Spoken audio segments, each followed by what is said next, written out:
So, Madam Clerk, roll call. Councilmember O'Neill. Here. Councilmember Tran. Here. Councilmember Dovin. Present. Councilmember Klumpenstein. Here. Councilmember Kimwin. Here. Mayor Pro Tem Brightgum. Here. And Mayor Jones. Here.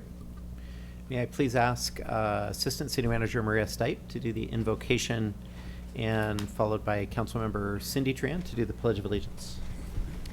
Thank you. I'd like to ask everybody to please stand and prepare yourselves according to your faith. Dear Heavenly Father, we thank you for everyone gathered here this evening and for the sense of high purpose that we share. As we consider the items before us, we ask that you would guide us and give us wisdom to make the best decisions for our Garden Grove community. Amen. Amen.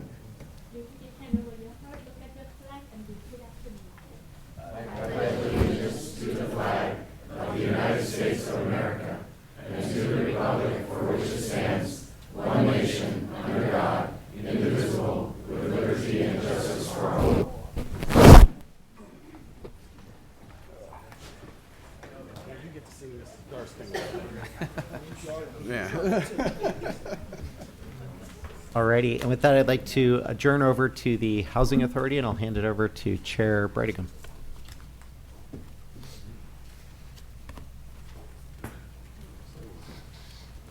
Voice roll call, please. Commissioner Beckles. Here. Commissioner Dovin. Present. Commissioner Jones. Here. Commissioner Klumpenstein. Here. Commissioner Kimwin. Here. Commissioner O'Neill. Here. Commissioner Tran. Here. And Vice Chair, excuse me, Kimwin. And Chair Brightgum. Here. All right.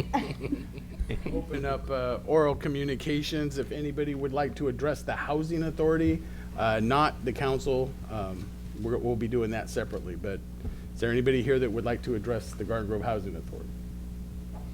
Okay. Seeing none, I'll close oral communications and we'll move on to consent. Entertain a motion? I'll move it. I'll second. A and B? Yes. Okay.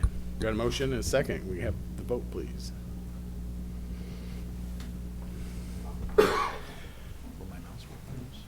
Yeah, it did. Oh. Okay. Yeah. Oh, yeah, she doesn't have her tablet, so we're gonna have to do a roll call vote. Oh, okay. Commissioner Beckles. Yes. Commissioner Dovin.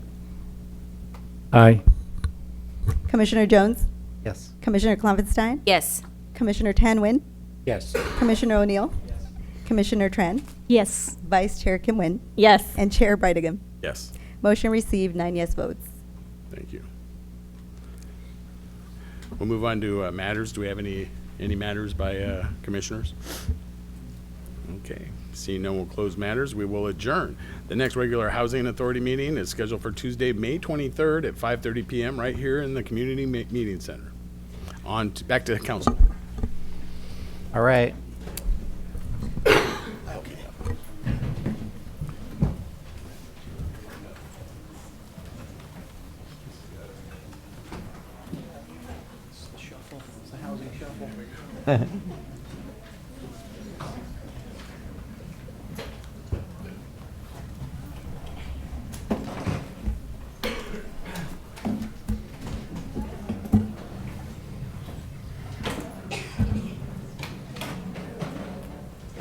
All right, we will reconvene City Council. That takes us on to presentations, item 1A.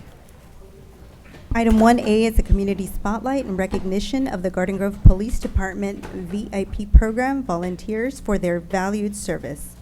And Assistant City Manager Maria Stipe will read the community spotlight. Thank you, Deputy Clerk. This evening, the Garden Grove City Council would like to recognize the Garden Grove Police Department's VIP volunteers for their valued service. Would the VIP program volunteers please all come forward? You can just stand right up here in front of the podium.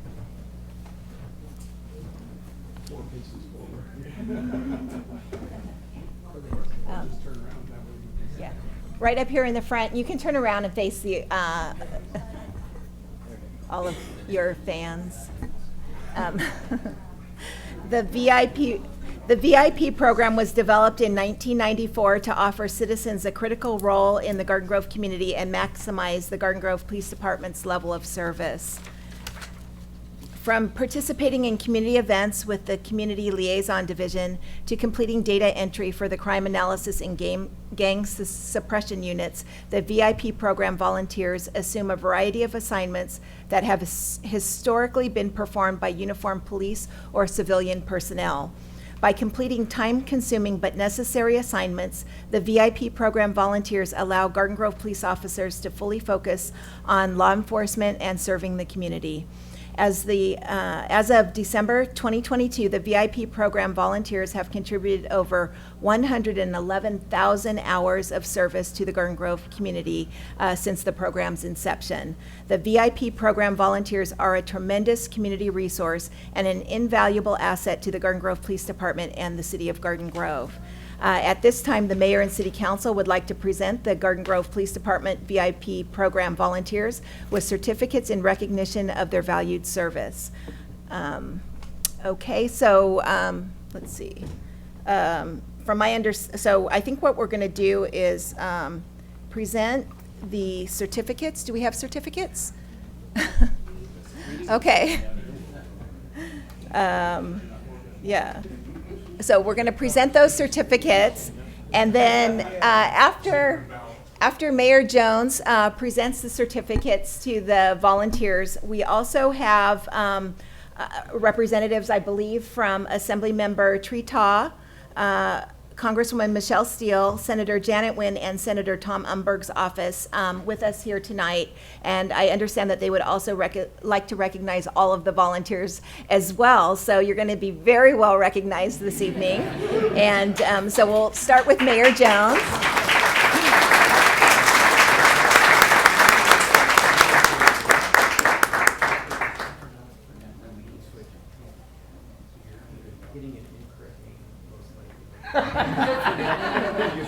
Otherwise, we'll spend a half hour here trying to figure out who goes to who. Yeah.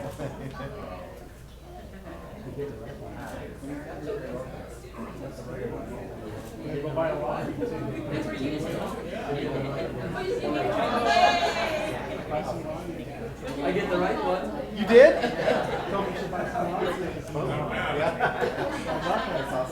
Yeah, thank you guys very much, yeah. Should we do all of the certificates and then maybe just do a group photo with everybody? Does that sound good? Okay, so I'm going to call up representative from Congresswoman Michelle Steele's office.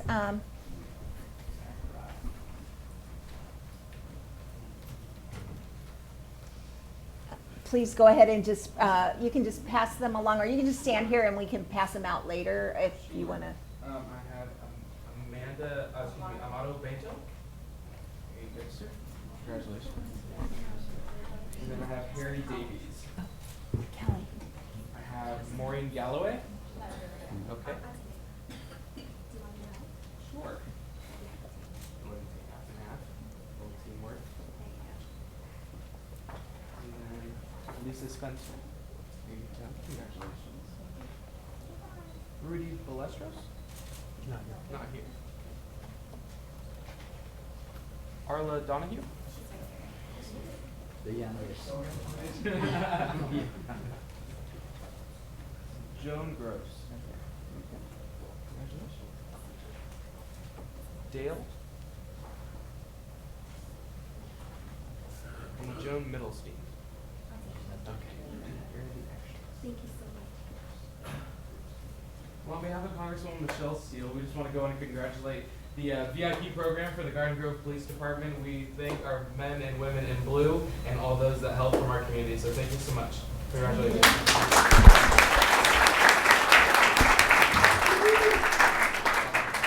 Thank you. And now I'd like to invite up a representative from Senator Tom Umberg's office.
And next, I'd like to invite up representative from Senator Janet Wynn's office. If we have anybody? Oh, okay. We'll go to the next one, and then if you can get her, then we'll go ahead with that. And we may have a representative here also from Assemblymember Trita's office. Yes. Thanks, Maria. You're welcome. Good to see you. Good evening, everyone. My name is Colin. I have the pleasure of representing Assemblyman Trita, who represents Garden Grove for everyone here in Sacramento. Congratulations to all of you. You're outstanding because you do great administrative support work for the police department, vacation checks, records, all the great stuff, except you don't get paid. So thank you for sharing. To keep the community safe here in Garden Grove, we really appreciate it. So I'll just pass these down to everybody. Figure out. Or I'll give it back. I don't know if I said this time. Thank you. Thank you very much, Colin.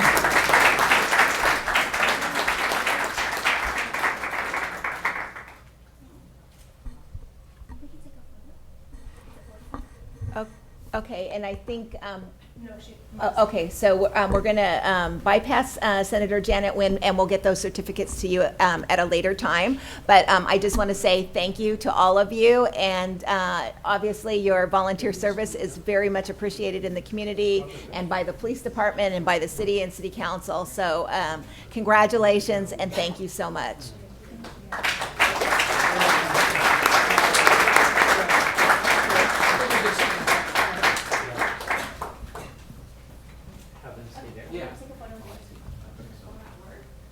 Yeah, they're gonna just take a picture from here, and we can stand up and they'll get on the screen. Maybe come over, I don't know, maybe come over this way.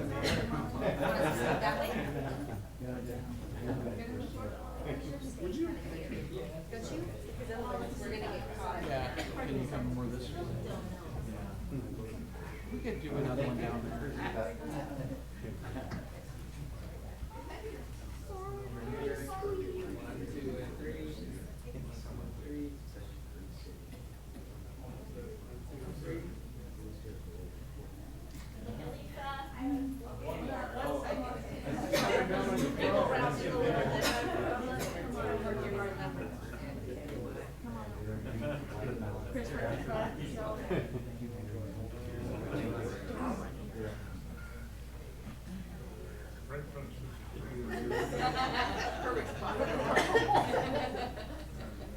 Are you hiding?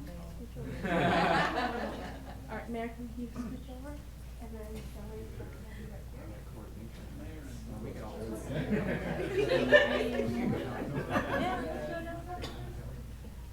Kelly.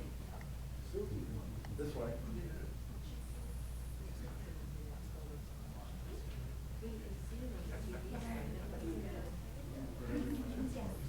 Come on now. You guys want to go down?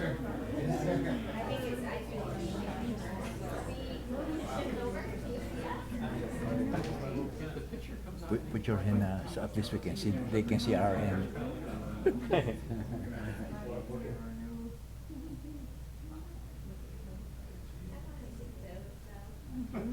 Okay, right here, Suki. Can I have you?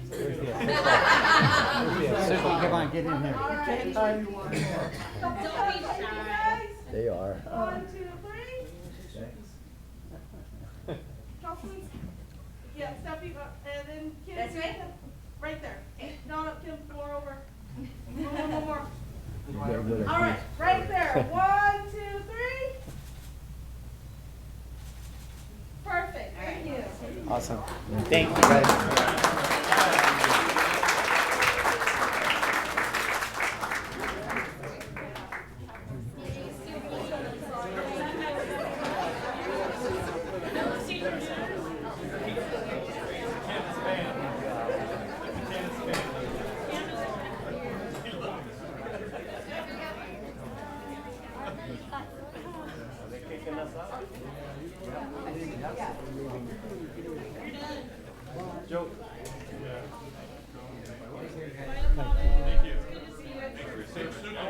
I wanted to vote no on it.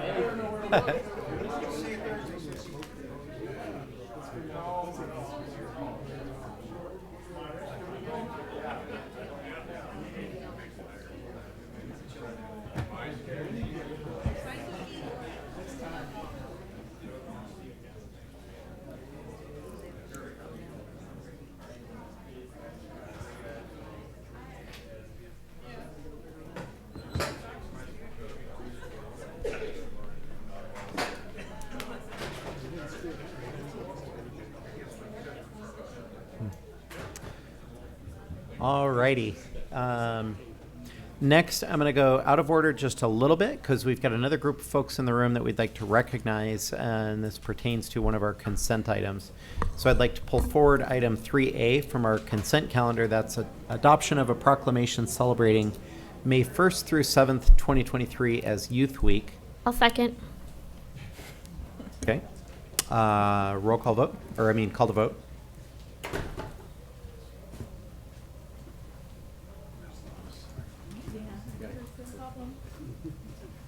Motion received, 7 yes votes. Alrighty. May we please call Stephanie Tianji forward, and we'd like to present a proclamation. Maria, take it away. Yes, and I'm going to go ahead and read the proclamation tonight. May Ken? 1st through 7th, 2023 is proclaimed National Elks Youth Week.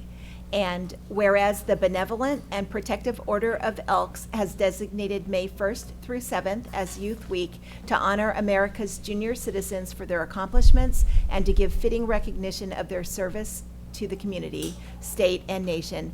And whereas Garden Grove Elks number 1952 will sponsor an observance during that week in tribute to the junior citizens of this community. And whereas no event could be more deserving of our support and participation than one dedicated to these young people who represent the nation's greatest resource, and who in the years ahead will assume the responsibility for the advancement of our free society.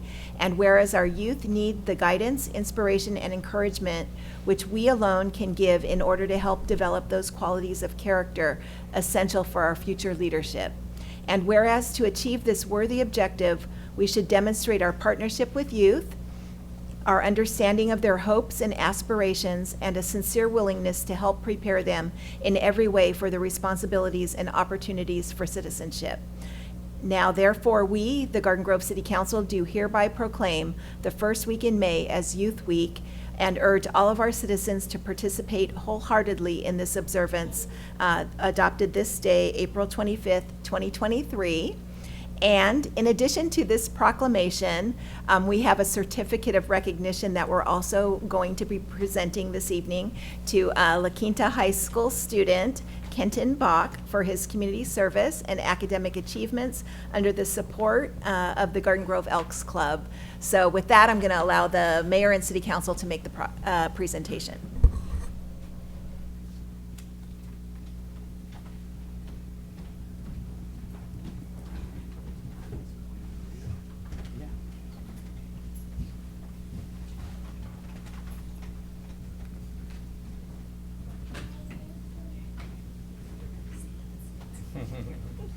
You didn't know that was part of your job.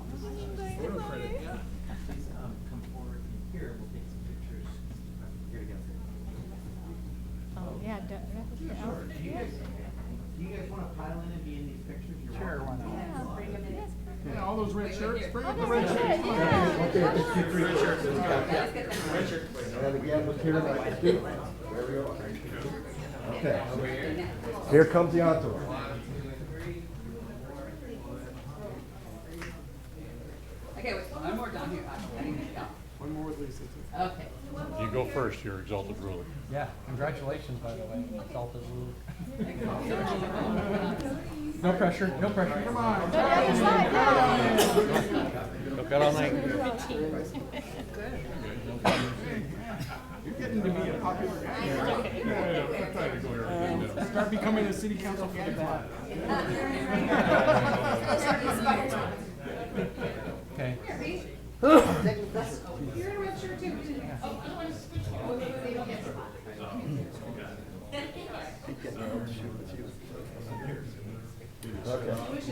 Okay, who are we looking at first? He goes everywhere. Thank you, Trey. I got one over here. One, two, Wait, over here. right here. Help. Okay. One, two, and three. Can I have one more?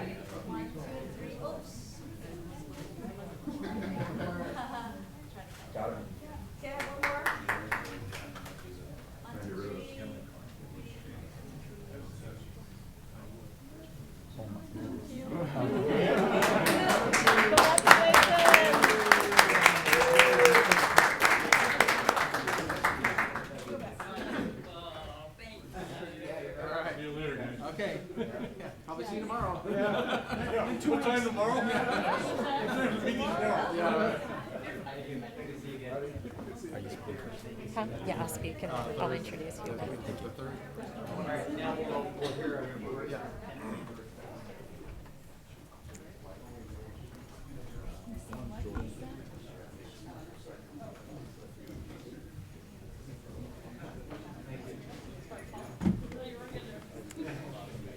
Good evening again. Thank you, Mayor and Council members, for recognizing the Garden Grove Elks with our National Youth Week, May 1st through 7th. A little bit about what we're doing is we're really promoting the youth in our community. We're out there doing hoop shoots, scholarships, backpack drives, promoting scouting events. And one of our youths that we'd like to recognize tonight is Kenton Bach here of La Quinta High School. He's a senior at high school. He's a recent Eagle Scout recipient and was also just appointed to West Point Military Academy. Wow.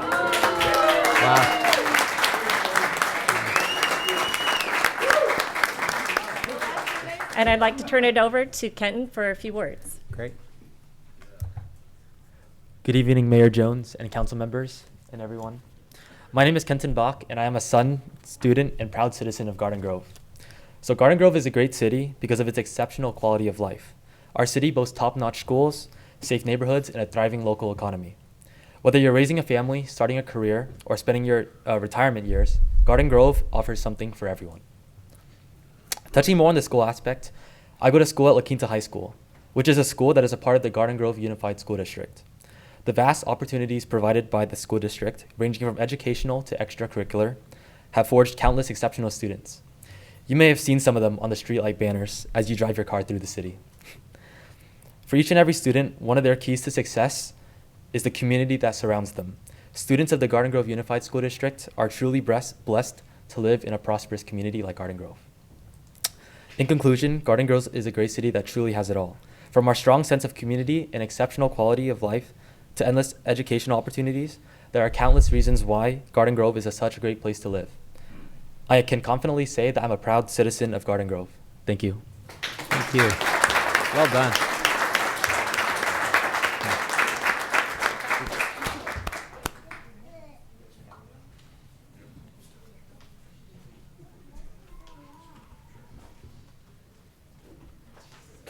Alrighty, thank you.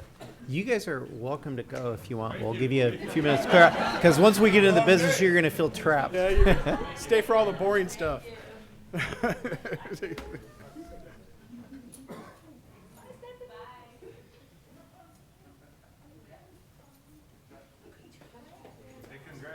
man. That's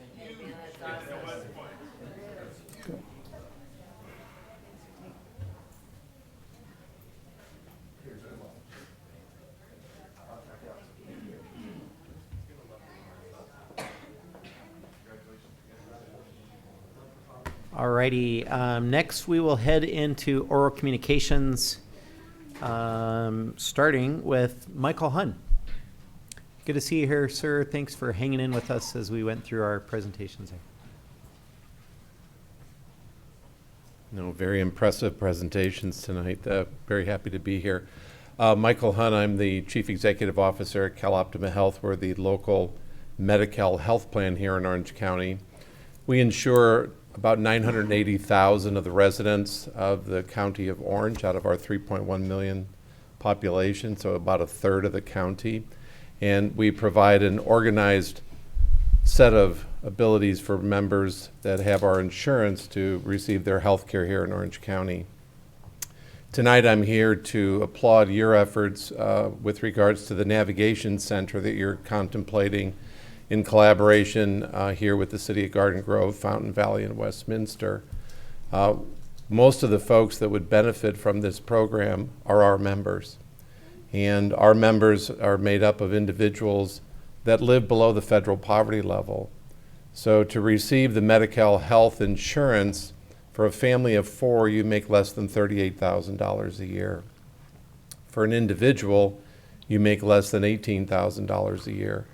And we're privileged to serve this population. If you're a Medi-Cal member and you carry a CalOptima Health insurance card, there is no premium and there is no copay. It is fully funded by the state of California. As a public agency, we also look at community health. And I really want to applaud this city and this city council for the work that you're doing, not only with the homeless and unhoused, but with the overall health of this community. We are very pleased to support this initiative for your navigation center. We are very pleased to support your efforts around homelessness. Some of our other staff will speak to the work that you've undertaken in street medicine. And I wish all the cities across Orange County would look to Garden Grove for your leadership in these areas. It is impressive. I'm here tonight as the CEO to applaud you and to thank you and to encourage you to continue these efforts in leading here in Orange County. And then finally, it's always impressive to see the work of volunteers and to see the youth of the community come through. And we represent all ages in Orange County. And so it's nice to be a part of your council meeting this evening. I thank all of you, and I continue to stand in support of your great efforts in this navigation center in regards to your new city manager, Lisa Kim. So nice to see all of you this evening. Thank you. Thank you, sir. Kelly Bruno Nelson.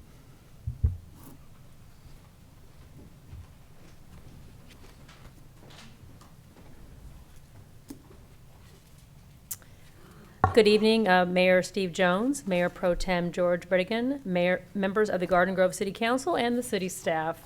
Thank you for allowing me to provide public comment this evening. My name is Kelly Bruno Nelson, and I'm the Executive Director of Medi-Cal and Cal-AIM at CalOptima Health. I'm here this evening to offer CalOptima Health's enthusiastic support for Agenda Items 6A and 6B, both related to funding the operations and construction of the Central Cities Navigation Center in the great city of Garden Grove. At CalOptima Health, we believe that housing is health, and one of the most effective ways we can build healthier communities is to create pathways to permanent housing for our unhoused community members. We believe the important partnership between the cities of Garden Grove, Fountain Valley, and Westminster will be an invaluable resource for individuals experiencing the challenges of homelessness, helping them along the path to better health and ultimately permanent housing. The Tri-City Navigation Center complements a number of other programs Garden Grove has proactively implemented, including the recently launched partnership with CalOptima Health to stand up Orange County's first street medicine program. The Street Medicine Partnership enables providers to deliver primary health care services to up to 200 of our members here in Garden Grove, using a medical van to canvass throughout your city and reach members right where they are. The Central Cities Navigation Center will add a critical component to the street medicine program, ensuring the entire continuum of care being built here in Garden Grove is readily available to all those needing emergency housing and supports. The cities of Garden Grove, Fountain Valley, and Westminster, and the County of Orange Office of Care Coordination should be applauded for this progressive regional partnership to help the most vulnerable members in our community. Thank you all for your leadership on this critical issue, and please know that CalOptima Health is committed to working with the great city of Garden Grove on behalf of those most in need. Thank you. Thank you.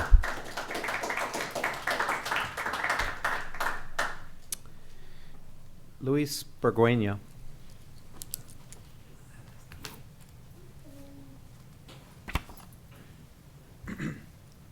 Mr. Mayor, City Council members, and city staff in general. My name is Luis Burgueño, and I am a student in Garden Grove High School. I'm the skate club president and also in there. And we've come here today as a representative for the representatives for the skate club of Garden Grove High to present the idea to create a public area for skateboarders to exercise, develop our skills, and build a community.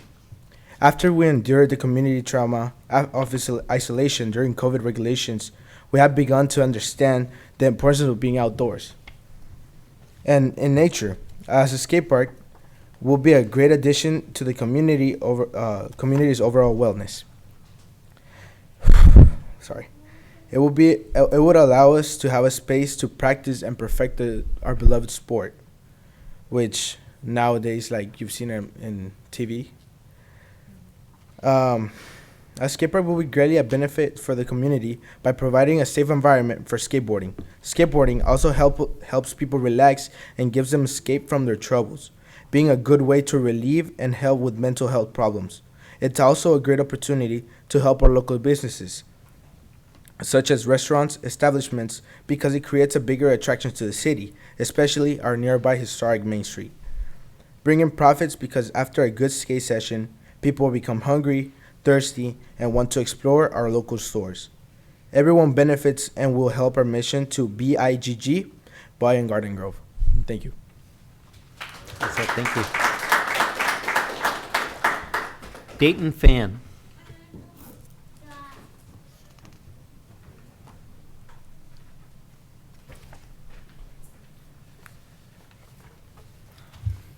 Mayor, city council members, city staff, hello and good evening.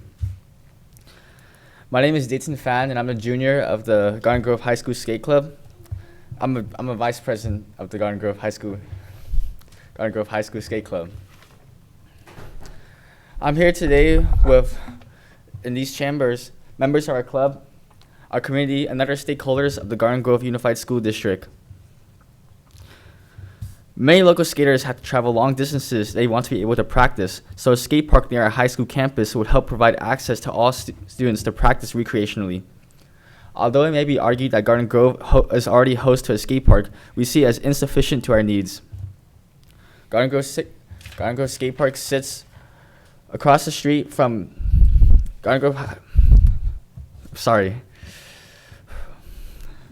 Skate Park sits across the street from Bolsa Grande High School, who are lucky enough to have an accessible opportunity. We, however, see this as unfair to Garden Grove High School students who are without a nearby skate park. As every school houses a football field, a tennis court, a basketball court, and more, we should take it upon ourselves to make a skate park among those on the list. It would be unfair to make Garden Grove High School students travel 4 miles to practice their sport on a skate park barely big enough to accommodate more than 4 skaters. To show the desire and need in our community, we are here to petition for a skate park. Over the past couple of weeks, we have gathered 350 signatures from our community who are in favor of building a skate park to benefit our residents. May I approach the bench to provide these signatures? Yeah, please just give them to the. Okay. A skate facility can be a catalyst for a healthy community life in which young and old socialize, have fun, develop new skills, make new friends, and exercise. Garden Grove is home to 22 parks and recreational spaces, so it seems obvious that our great city understands the importance of building community spaces for our residents to enjoy, as well as the lure of those unique spaces to draw incentive for people outside Garden Grove to come visit our city. Not only would a skate park make Garden Grove residents healthier and happier, it would benefit our city's economy by drawing in those residing outside of our city's borders. Thank you.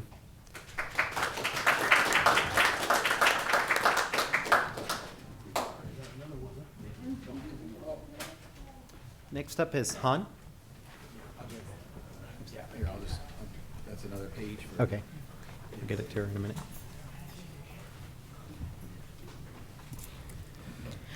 Good evening, Mr. Mayor, council members, and city staffs. My name is Han Pham, and I'm the secretary for Garden Grove's High School Skate Club. We understand the concerns of this council, but we want to appeal to these immediate reactions by outlining the tremendous benefits to our community, such as reducing illicit behaviors, providing a safe environment for skateboarding, and also reducing damages to private property.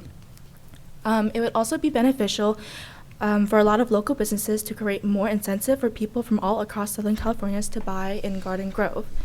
There are also benefits for inter-communities and individuals' mental and physical health. Skateboarding has high significant physical health benefits, such as, like any other sport, skating creates community and personal skill building. Being outdoors and staying active increases optimal mental health by 40% chance, according to a recent study showed at UCLA. We hope you consider our proposal with urgency and empathy to the skate community. Thank you. Thank you. Oh, yeah? Cool. Josh McIntosh.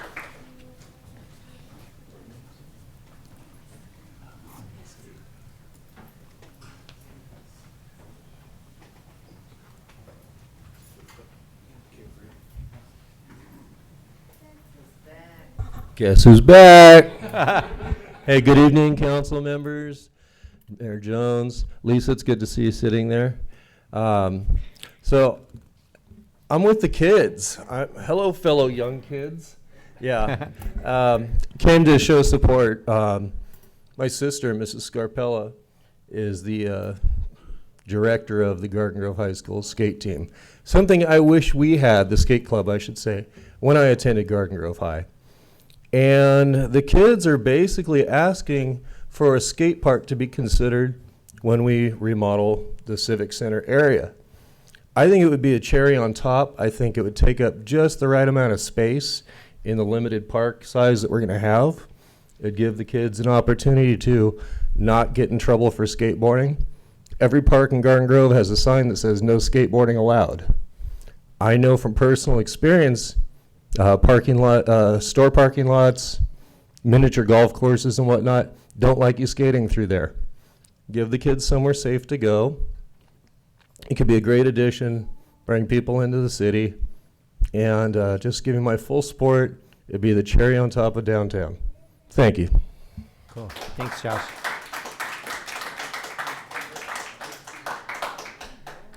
Aaron Downs.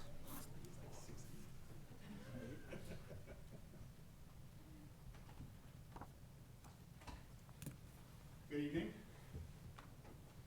Thank you guys so much for your service. I really appreciate each and every one of you guys. I myself serve on a HOA board, and I know how important it is to have involvement.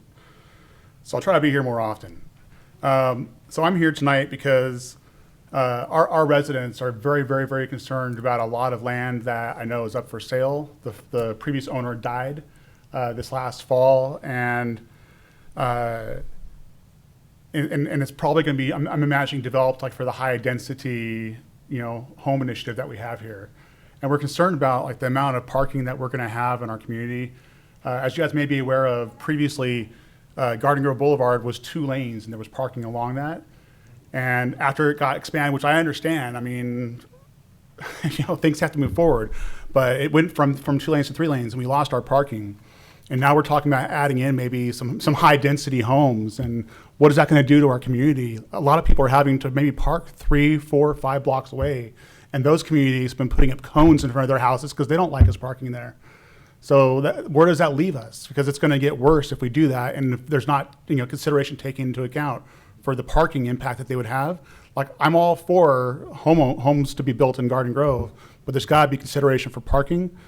And I would also hope that like the consideration would be put forth for the character of the properties to make sure that it kind of jives with our properties. That's not going to be, a rehabilitation center or something right in the middle of like our little park-like setting that we have. It's also the other thing is that if there's any possibility that the developer would be willing to talk to us, I would love to have some kind of an introduction with that. Because maybe there could be something worked out where maybe if they're going to build like an HOA, where we could have, maybe we eventually take over the street, have permit parking only, which would help solve some of the problem. And we could also maybe even gate the community, which could help improve, values. And it could be a win-win for both the new homes and the existing homes. So that's my area of concern, and I hope to get a call from somebody at some point here, or whatever that looks like. Yep. Thank you, Aaron. Yep. Can I get quick clarification? What area are we talking about? Because you didn't mention the area. Oh, I apologize. Yeah, thank you for not allowing me to space that out on that. 12828 is the lot of land. It's off of New Hope Street. So it's a little cul-de-sac. It's a little cul-de-sac community, and the lot was previously owned by a farmer, and we were actually in talks with buying it from him, and he passed away. And it's just kind of it's heartbreaking all around, because like he loved our community, and now I feel like our feeling is that our community is in peril. I don't know if that's true or not, but it's just like a concern. And I know there's a lot of homeowners. We have like 188 homeowners there, or homes, and they're all concerned. Thank you for that. You're pretty awesome. It's kind of nervous getting up here. I want to pass your card along, so we'll follow up with you. We'll have Thank you so follow-up. much. I appreciate Thanks, Aaron. that. Yep. Greg Madrigal.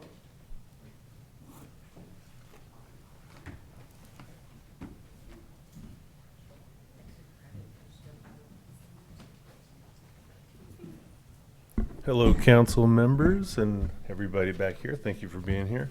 Thank you for taking my 3 minutes here. I'm here. Stephanie, I've been talking to you about our corner. I'll just piggyback on Aaron's comments about this is where New Hope dead ends right here at Garden Grove Boulevard. That's our community is, yeah, that's Garden Park Townhomes. And the area that he was talking about, the homeowner, Fred, his family owned everything from 9th Street to the mobile home park up on West and all the way from the back of our complex to Garden Grove Boulevard. So when they, city took over or forced him out or whatever happened back then, he kept almost an acre and he's literally surrounded by our complex. So that's why it's so critical that we have a dead end street. Parking's at a serious premium already.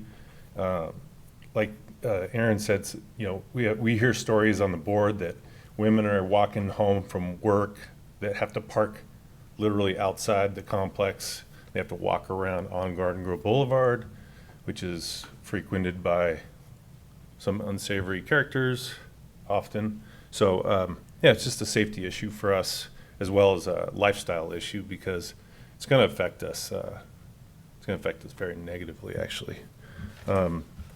Also, the traffic's going to be an issue because, you know, put in high density. Now you're talking about double, well, not double, but a lot more traffic going up and down the street. It's already an unsafe street with the curve that we have and the parking we already have, and we get speeders and that kind of thing. So, so that said, I don't know what the status of the house is, but we're seeing markers on the ground. So, you know, like Dig Alert was called out and they're spraying. So we're thinking that it's going to get developed into something.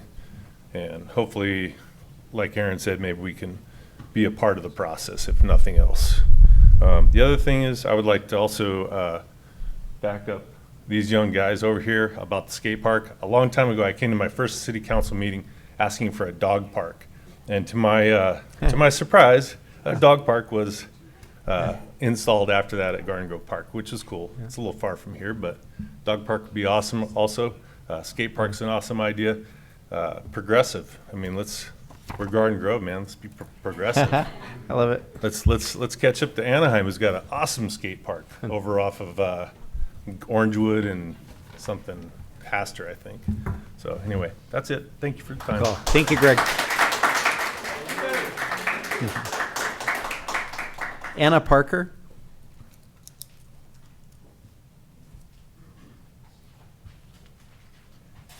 Anna Parker? Ah. Hi, I'm here. Hello. Thank you all for having me around. You're awesome. And I'm Anna Parker. I'm here representing my husband, Eric Parker, who is at a panel trying to save people from alcoholism, and my mother-in-law, who is the house owner. She's taking care of a friend who has a heart disease. I'm here to talk about the same issue that I've always done, about no neighbors that started building too close to us. When we tried to contact them, they said, oh, my wife's going to call you. She never did. They were never at site. And it took us forever to find their address, to serve them with cease and desist letter and order, and they never answered properly. We are suffering due to a diagonal property line that leaves us only 3.5 feet at a side that has been used in a straight line since 1955. That's 68 years. A planter built since then leaves us only 1 foot setback. New owners built without thinking of their neighbors, having windows facing us instead of their own property, 2 doors by our bedrooms, more than 9 feet high lights by our windows, 2 air conditioners by our bedrooms. There's plenty of room for all of these items to face their own property. Not enough, they simply removed a fig and an apple tree planted by original owners at the property line after they were informed that that was the property owners that built them, leaving an over 5 inches soil gap and an uneven easement due to the lack of soil, which they blame us for that. We still cannot walk there since October 2021, where we have been taken care of since 1955. We went from the nicest neighbors to the worst ones. No common sense and no consideration to the neighbors. They didn't even leave us enough room for a wall between the properties. And it has been a constant threat because they walk right by our windows, talking loud. They keep creating more external obsolescences. Now a diagonal planner, not considering the use of land, leaving us less than 8.5 feet distance from our buildings. That space left between our properties is enough for only a backyard access only, not for a main entrance as they intend to. It has been very hard to keep it to ourselves, a tremendous cost and time-consuming stress, besides not having peace day and night. All of this could have been avoided if we were heard when we first contacted the city on December 2021. Instead, a city clerk told us that we had to remove part of our house because we have been 3.5 feet from the property line since 1955, or that we need the reassessment at tax department, or that is a zoning mistake. So much misunderstanding because city workers are not prepared to, instead of saying anything that comes to their mind, just listen, look, and find someone with the solution. This was a zoning mistake that could have costed much less if taken care of when we first mentioned. As a solution, we ask the city to please keep us at some safe distance from any more nuisances and external obsolescences. We are still having issues not properly attended regarding privacy, safety, lights and sidewalks, unreasonable use of land, or right to enjoyment of our home.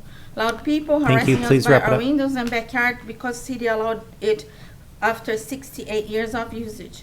We had to arrangement the Thank you. Sorry, your time is up. Oh, Thank you. sorry. We're on 3-minute timer, and especially when we have a lot of cards. Oh. Thank you. I'm sorry. Thank you. Well, thank you very much Nicholas for Dibbs. understanding. Thank you.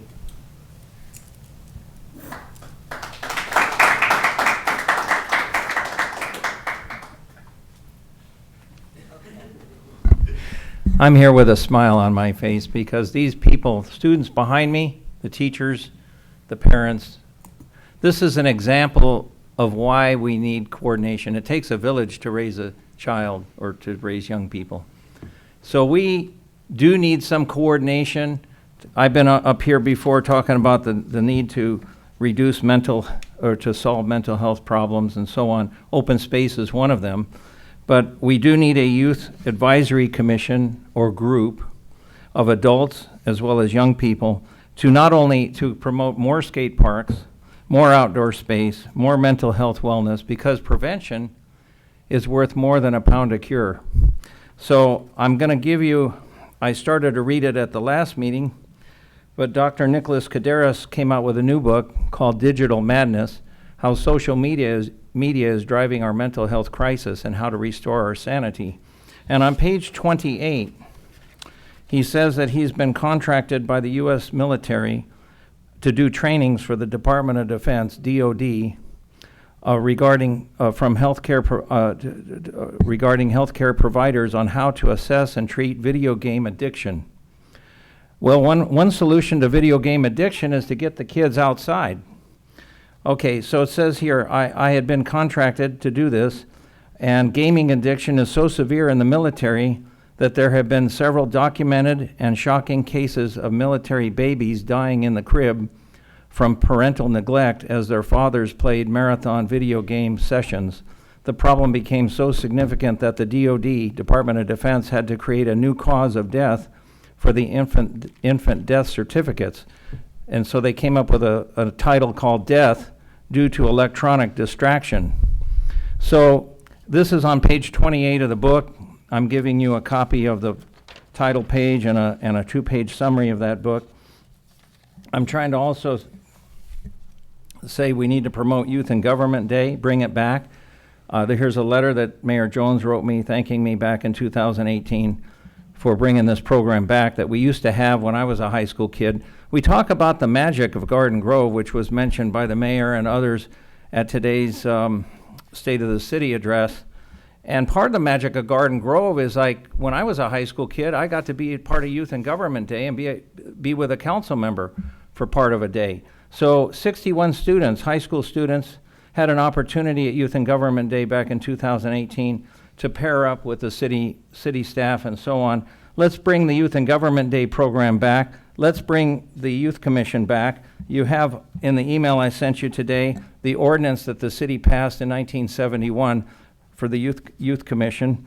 And you just passed the resolution on May being the Youth Week. So this all fits together. I'm connecting the dots. Let's do something, okay? Thank you. Thank you.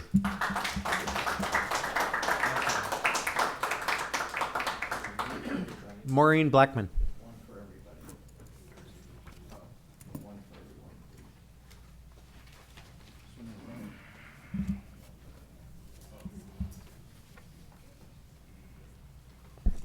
Good evening, Mayor, Council, and staff. I'm kind of all over the place tonight.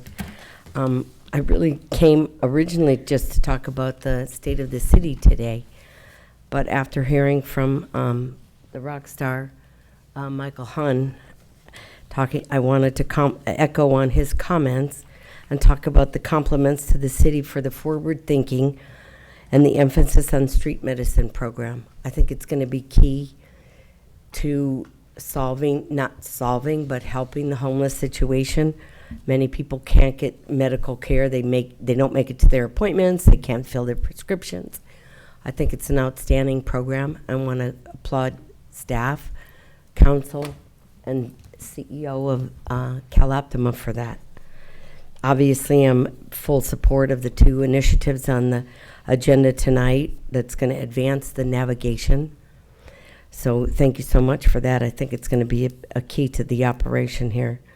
I want to give kudos to Claudette Baltimore and the Chamber of Commerce for today's production of the State of the City at the Hyatt. Steve Jones did an outstanding job of emceeing. Kudos to Committee Affairs Committee, Michael Johnson and Victoria Baton for their original production. I love the videos that the city did. Highlighted our city, our staff, our businesses, and the residents. Thank you. Thank you. All right, that's all the cards I have. Is there anyone else in the audience wishing to speak under oral communications on any matters not listed on the agenda?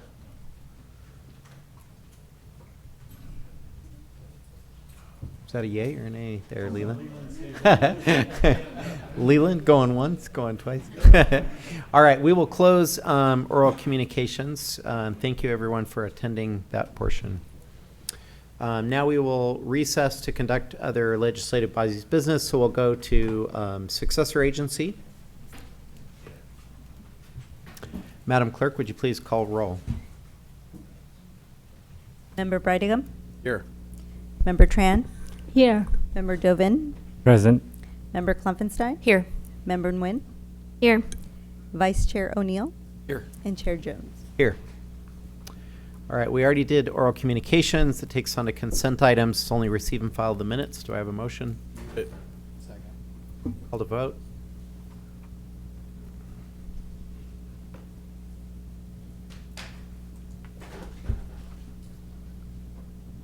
Oh, gosh, I did it I again. had to several them. You gotta unplug it and reboot. Motion received, 7 yes votes. Matters from agency members? Okay, seeing none, we will adjourn to the sanitary district. So I'll go ahead and hand it over to President John O'Neill. Thank you, Mr. Mayor. At this time, I'd like to call the Garden Grove Sanitary District Board of Directors meeting to order. If the clerk could please call the roll. Member Brightingham? Here. Member Dovin? Present. Member Klumpenstein? Here. Member Nguyen? Here. Member Jones? Here. Vice President Tran? Yeah. And President O'Neill. I'm here, thank you. All right, thank you. We've already held oral communications simultaneously with council. All we have on the agenda, we have a consent calendar, which would be acted on simultaneously unless someone would like to pull anything. Do I have a motion or pull an item, or? I have a motion for the consent calendar. Do I have a second? Second. I have a second. Call for the vote, please. Jeez. Motion received, 7 yes votes. All right, thank you very much. Any matters from other board members? Seeing none, we will go ahead and adjourn till the next regular sanitary district meeting that's scheduled for Tuesday, May 23rd, here in this chamber. Thank you. Back over to council. All right, we'll reconvene city council. It takes us on to consent calendar. We already did 3A. So it's recommended that items 3B through 3K be acted on simultaneously unless anyone would like to pull an item. Move to approve. Second. Call to vote.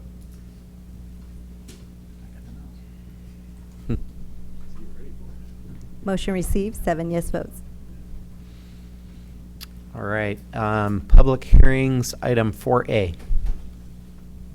Item 4A is an approval of a fiscal year 2023-24 action plan for the use of housing and urban development funds. And Mr. Timothy Throne is here to provide the report. Can the clerk please put up the PowerPoint slide, please? Perfect, thank you.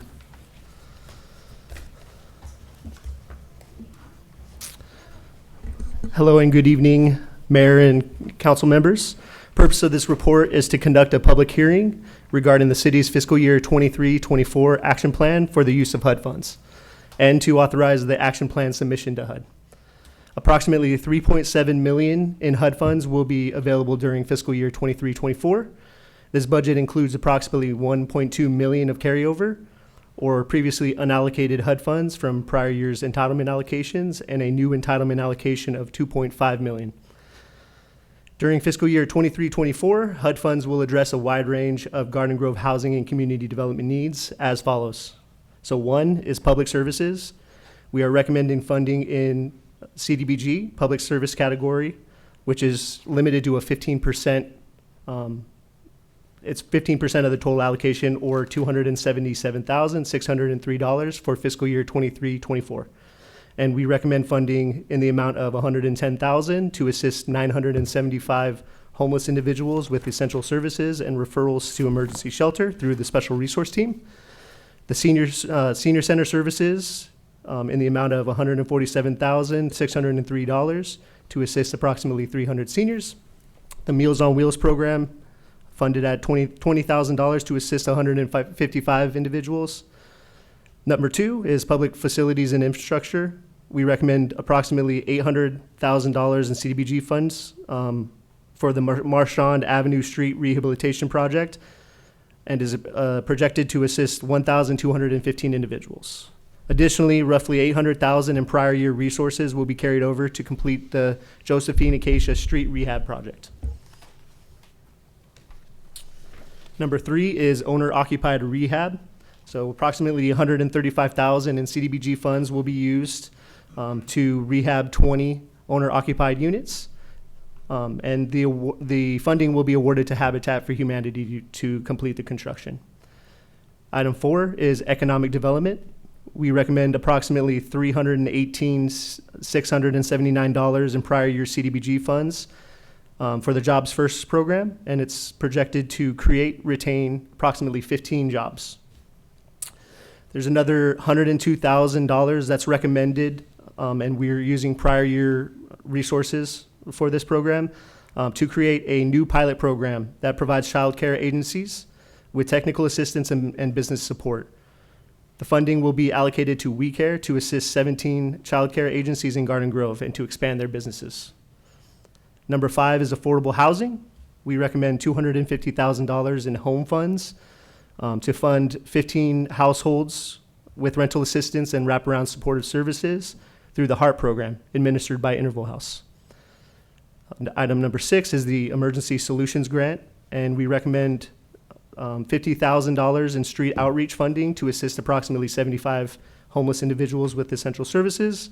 Emergency shelter, we recommend $51,870 to assist 45 homeless individuals with shelter and emergency services. And the organizations will be Interval House and Illumination Foundation for that funding. Rapid Rehousing, we recommend funding in the amount of $30,089 to assist 6 households with rental assistance and essential services. Homeless prevention, we recommend funding to Mercy House in the amount of $20,000 to assist 5 households who are at risk of homelessness with rental assistance and essential services. And lastly, we recommend funding to 211 Orange County in the amount of $5,094 to manage the county's coordinated entry system and homeless management information system. And then item 7 is administration. So approximately $456,596 in CDBG, home, and ESG funds is recommended for staff and material costs for program management, project development, and monitoring. Public notices regarding the draft action plan were published on March 24th, 2023 in local English, Spanish, and Vietnamese language newspapers. The proposed fiscal year 23-24 action plan will allow the city to access $2.5 million in new entitlement grants from HUD and an estimated $1.2 million in prior year resources, and funds will be included as part of the biannual budget for fiscal year 23-24. Staff recommends that City Council open the public hearing and accept comments, and then following discussion, direct staff to submit the fiscal year 23-24 action plan to HUD for approval and to authorize the city manager to execute agreements and make modifications as appropriate thereto. This concludes my report, and I'm happy to answer any questions that you may have. Thanks, Tim. Colleagues, this is a public hearing item, but any clarification questions for staff at this time? Okay, we'll go ahead and open the public hearing. I do not have any cards, but is there anyone wishing to speak on this particular item? Please come forward.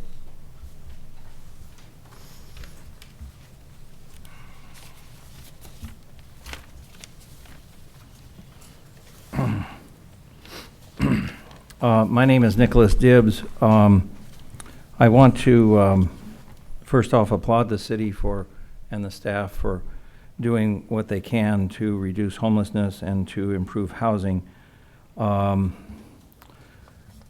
We have an affordability problem, as you all know. There's a housing crisis not only in Orange County but in LA County and in other places. The city of LA has implemented emergency procedures and programs to help alleviate homelessness, and so has the LA County Board of Supervisors. I think we do need to, I want you to keep in mind the property that on Willowick, that's about 100 acres or so in Santa Ana. It's owned by the city. I do think that there is a place to take some of that land and put it into a land trust, so that in perpetuity, that could only be used for housing, for affordable housing, and also to improve green space access, not only for the residents of Garden Grove, but also Santa Ana. So I think that there are ideas out there that could be implemented. A lot of this budget, you know, he said 450-some thousand is in administration. I would hope we could put more into programs, if at all possible, if there's any way to do that.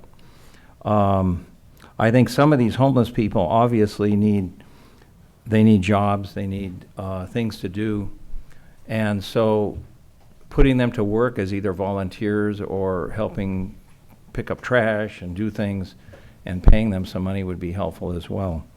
So there's a lot of good things that can be done where I think we're on the right track. We keep your minds open to new ideas, but I do want you to consider for the future dedicating some of the Willowick land and some of our public land that might be available for low-income land trust that could be dedicated permanently to help people who are low income. The other thing I'm going to suggest is that you look at what the other cities are doing. City of LA, this center that's going to be built is only going to handle less than 100 homeless people, which isn't going to be enough. So we have to have a contingency plan, a plan B, and we need to have other centers, not just this one. So expand out and have other multi centers that can to do whatever we can. And the outreach, the street outreach and other things are very good. So thank you, Mayor, and thank you, council members, for listening. All right. Thank you. Anyone else wishing to speak on public hearing item 4A? Okay, seeing none, we will close the public hearing. Colleagues. have a question before. Please go ahead. Thank you. Sorry, I was struggling to find my note for the question that I had. In regards to the childcare, it says that we will be assisting 255 low-income families, but we're only providing technical support to the business. We're not actually helping the families pay for that childcare, right? Can you provide some clarification on what that means and what that looks like and how that translates to 255 families being served? Yeah. So we provide the business and technical support to the business, and then they are providing a dollar for dollar match. So they're going to provide that child care service to the low income population. So that's how we're getting the 238 plus the 17 businesses. Thank you. That's amazing. I just wanted to clarify that. I appreciate it. Quickly, I'll second George's motion for discussion, and next to Stephanie and then Yeah, Cindy. just some comments. Obviously, this is a really meaty agenda item. I know a lot of eyes have been on this. I went through the NIC Commission, and I really commend staff for putting together such a comprehensive report. It's hard to tell the public to sit down for a little bit of light reading and go through this, but at the same rate, I think I say this every time we approve something like this, it is worthwhile to take a look. Even if you just read the staff report, it's going to bullet point so many of the key initiatives that we're taking on here in the city and really being proactive on them, which I think is so important. Jobs, homelessness, seniors, homeless prevention. Childcare is a big one for me. I sit on an ad hoc for First Five California specifically related to childcare. If we want to keep people living and growing and working and playing in Garden Grove, one of those key components is childcare. So I'm really proud of the city for taking an initiative, however big or small, in that conversation. I think it's fantastic. So yeah, I invite the public, please take a look at this, read the staff report. We're doing so many great things and so many key initiatives in this city. And thank you again to staff for this. Thanks. Thank you. I feel the same way, but I have just a quick comment on the economic development. I know that there is an approximate 318,000 for the Job First program. So could you give me a quick information about the job? What is it? Not this one, but the assistance, the 25,000 for business owner, because several business owners have asked me about it, and I know that we stopped taking the application, and they want to know when would be the next time for them to apply, and do we have any fund for that? Yeah, so we're currently going through the final few applications for this current fiscal year. So in terms of applications right now, we're still accepting applications, but we might not get to all of those, to actually funding all of those grants or loans until the next fiscal year, right? Because of the funding cycle. So right now it's just timing. We're running low on the funds. So right now we just are kind of slow playing the application so that we don't exceed the budget for this current fiscal year. But we will be marketing the program in June. So every fiscal year we market all of these programs around June time because the fiscal year starts on July 1. So we like to have the public aware that these are coming online, and then we market it probably in middle to late June, and that way we start getting applications for the new fiscal year and we start approving people right away. Do you have any number, like how many we approved for this last quarter? Just out of curiosity. Based on my last look, it was approximately 10 or 11 businesses with the grants or loans, and it was approximately 40 jobs that have been retained or created so far this fiscal year. Thank you. Mm-hmm. Anything else? All right, we have a motion, a second, so I'll call the vote.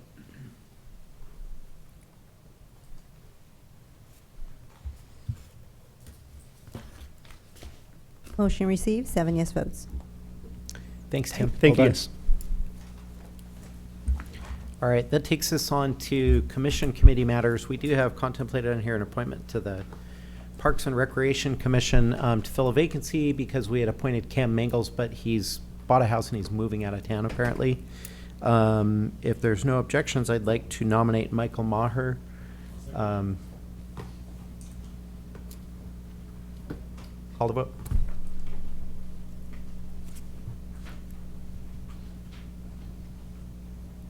Motion received, 7 yes votes. Thank you, colleagues. Items for consideration, 6A. Item 6A is an award of contract to Volunteers of America of Los Angeles to operate the Central Cities Navigation Center. And staff will provide a report. Staff will be here shortly, but maybe I'll provide some opening remarks while staff carrying is a big gathering their report in staff with them. report and items and remarks.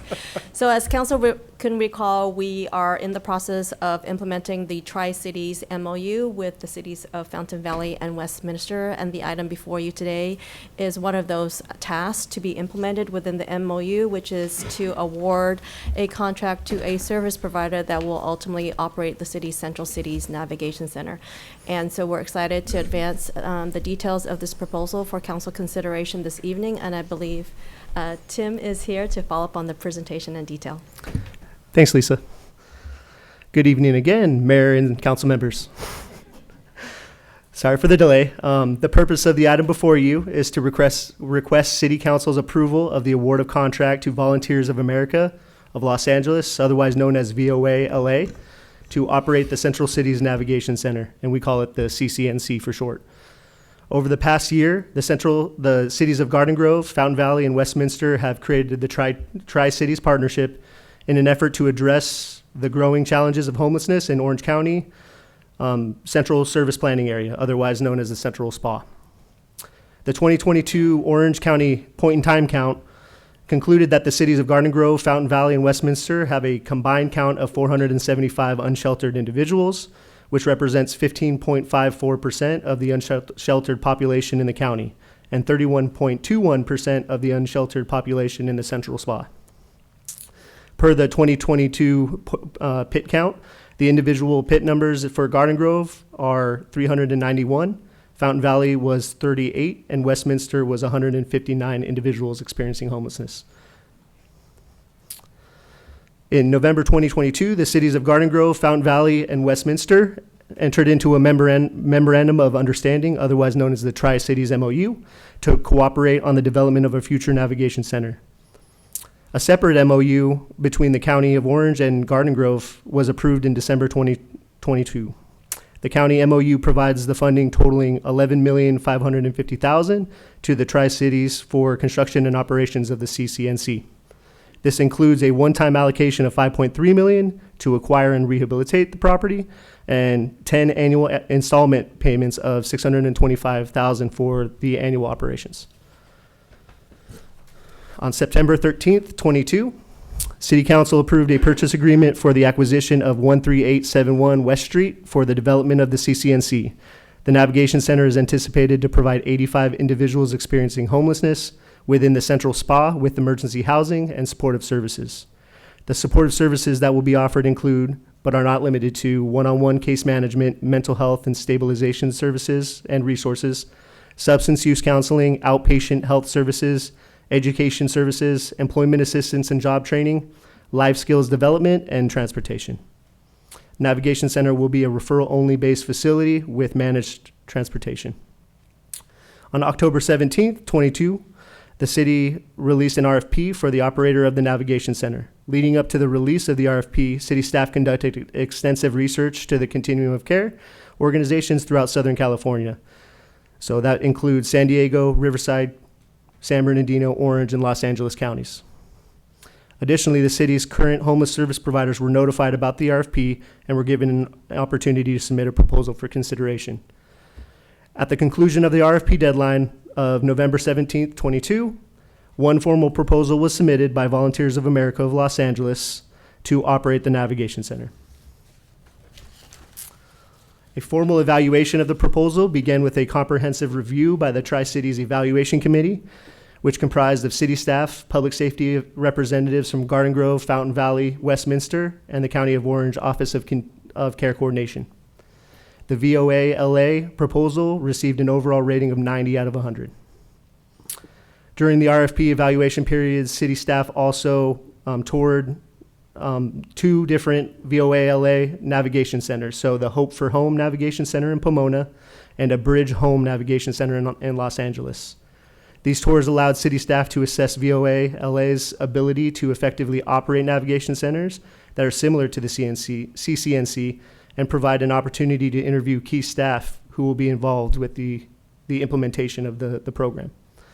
The RFP evaluation period also included a review of VOA LA's references that were provided in their proposal, which included California Governor's Office of Emergency Services, City of Pomona, Los Angeles Homeless Services Authority, and the County of Orange Office of Care Coordination. The feedback that was received during the reference checks was positive and reflected VOALA's experience and success administering homeless service programs. Additionally, city staff conducted a cost analysis to determine if the proposed annual operating cost is comparable to navigation centers in Orange County that are similar in size and characteristics.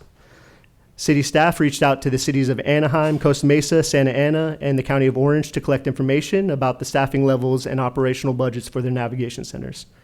Through the cost analysis, staff was able to identify several areas in the proposal that could be adjusted, which resulted in several rounds of negotiations with VOALA.